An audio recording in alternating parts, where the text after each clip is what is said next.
Presença. Oferecimento Áureo. Mais que sonhar, realizar. E Vista Azul Hotel. A Europa pertinho de você.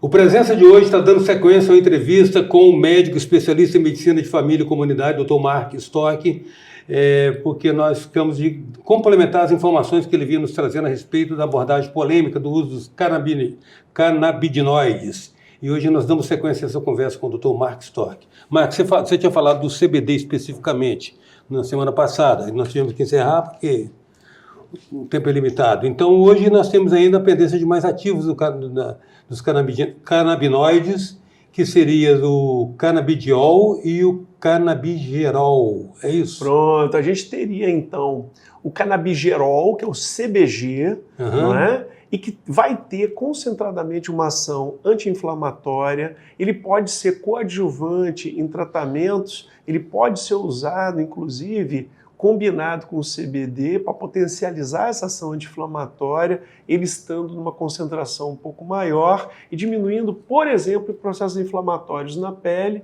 nessa junção ali que um creme dermatológico vai poder ter o CBD e o CBG. É um exemplo. E o CBN, que é o canabinol, que ele vai ser também chamado de CBN, ele é um canabinoide que tem uma ação muito estratégica. Para além da ação anti-inflamatória, ele consegue ter uma ação muito boa e, de certa forma, melhor que outros canabinoides no tratamento de insônia. Então, ele pode se somar no esforço, onde o uso de um canabinoide não exclui o outro. Eles podem estar sendo potencializados de acordo com o rol, com o grupo de patologias que aquele indivíduo apresenta. E está tudo bem.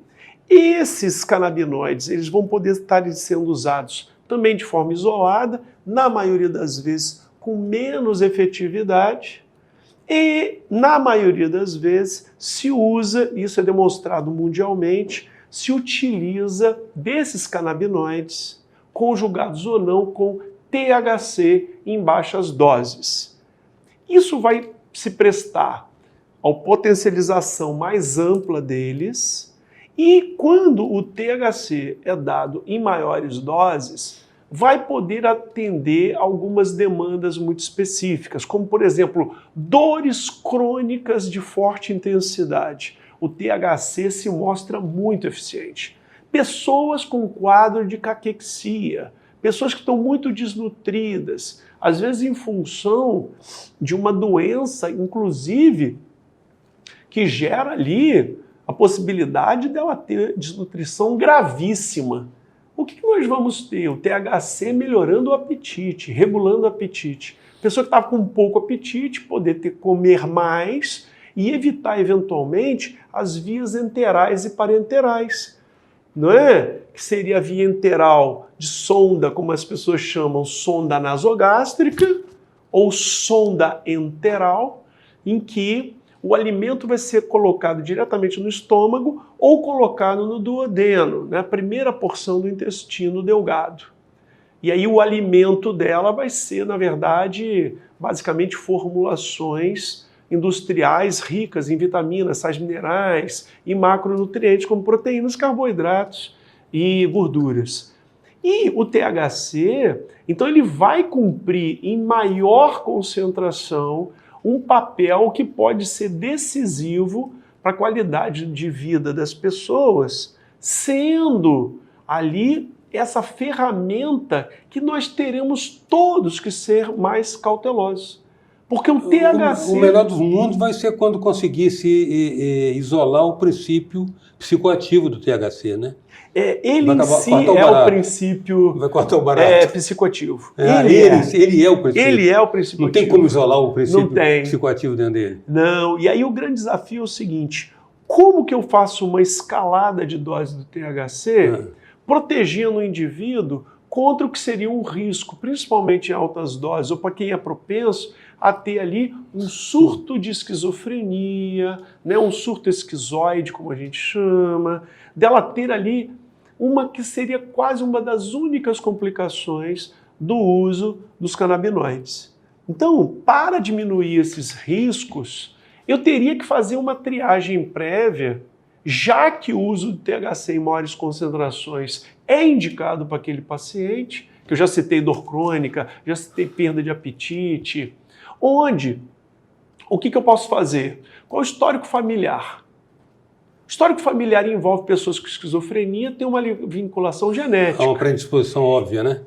Existe idade desse paciente, por exemplo, com 70, 80 anos de idade, o risco dele abrir um quadro de esquizofrenia é muito pequeno. Geralmente, a esquizofrenia se abre com idades mais tenras. Na infância e adolescência é bem importante, e no início da juventude. Se eu pegar essas 3 fases de vida, final da infância, adolescência e juventude, é como se a gente tivesse ali 80% dos casos de esquizofrenia no seu episódio inicial ou na sua expressão inicial. E aí, o que a gente vai ter que estar atento? Pessoas que usaram drogas e ficaram com psicoses, a gente também vai ter que ter um certo cuidado.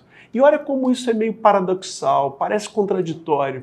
Uma das mais eficientes estratégias de tratamento de quem teve vício de drogas ilícitas é exatamente o uso de canabinoides. Porque como ele faz a regulação, a pessoa não fica eventualmente com a famosa fissura pela droga.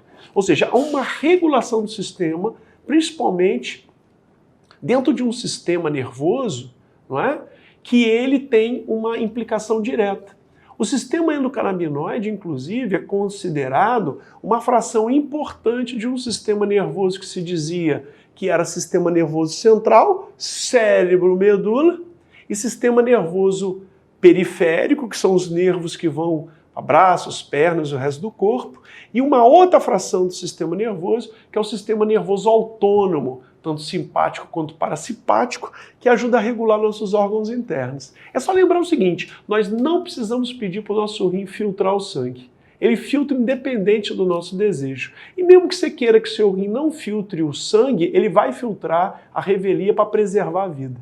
Então é uma coisa muito bonita do nosso sistema, onde o sistema endocannabinoide chega, é o nosso sistema, com as suas moléculas de estimulação, que podem ter um braço amigo, um apoio, a partir dos fitocannabinoides.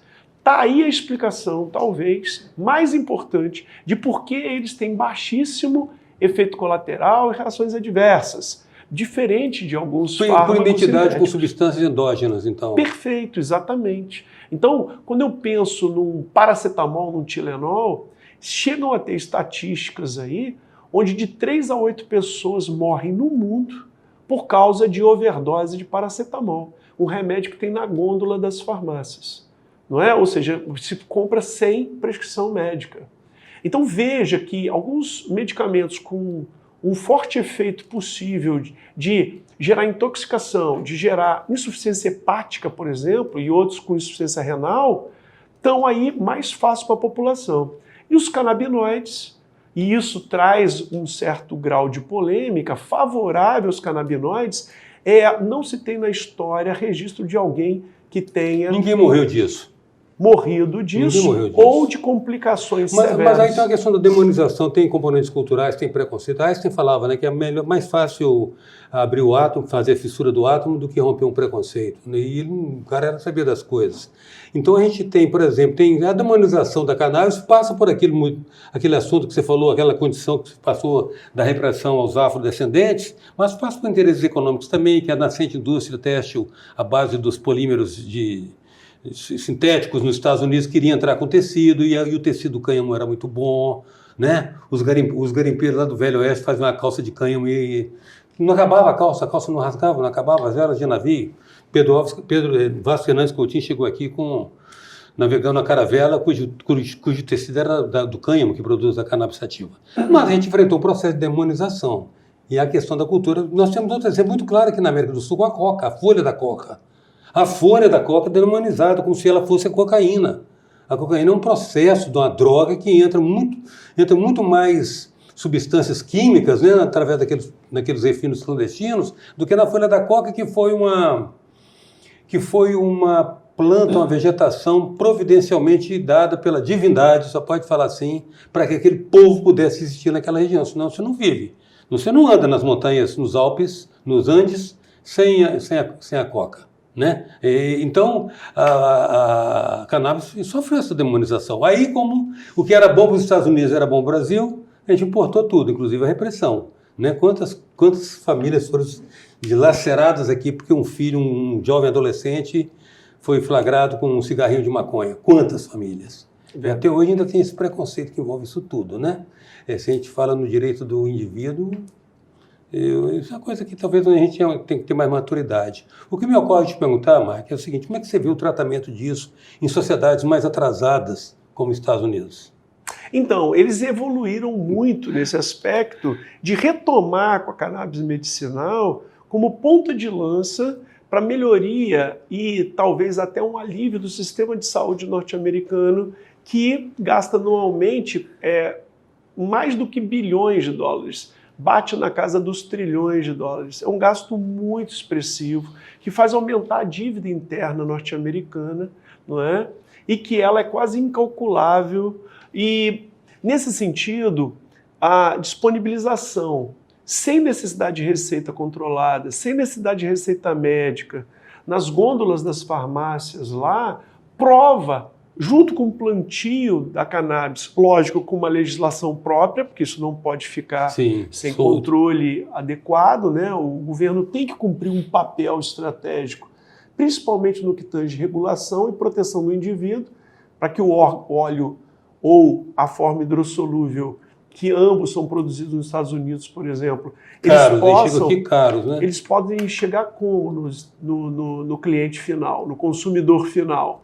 Chegar de uma forma que não tenha contaminações, impurezas, que não tenham o que é chamado por aí de batismos, né? Onde o produto, na verdade, está em concentração baixíssima. Só para dar um exemplo de comparação, hoje nós temos no mercado facilmente encontrado própolis verde a 11%. E nós temos própolis verde num frasco do mesmo tamanho a 70%. Veja a discrepância de 1 para 6, mais ou menos, né? Onde você vai ter que usar maiores doses do própolis muito diluído em relação daquele mais concentrado.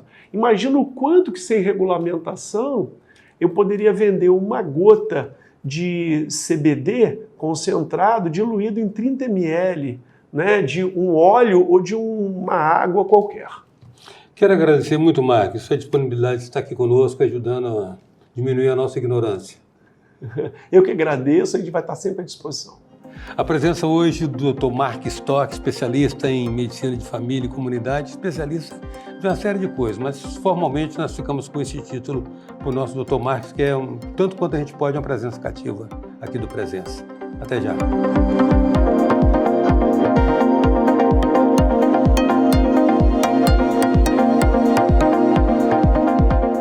Presença. Oferecimento Áureo.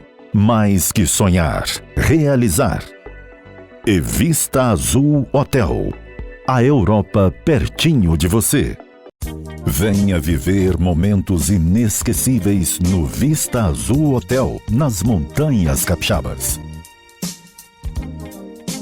Resort com piscinas interna e externa, quadras e tênis, jacuzzi, suítes amplas e confortáveis, lounge com lareira e um mirante com vista para a Pedra Azul.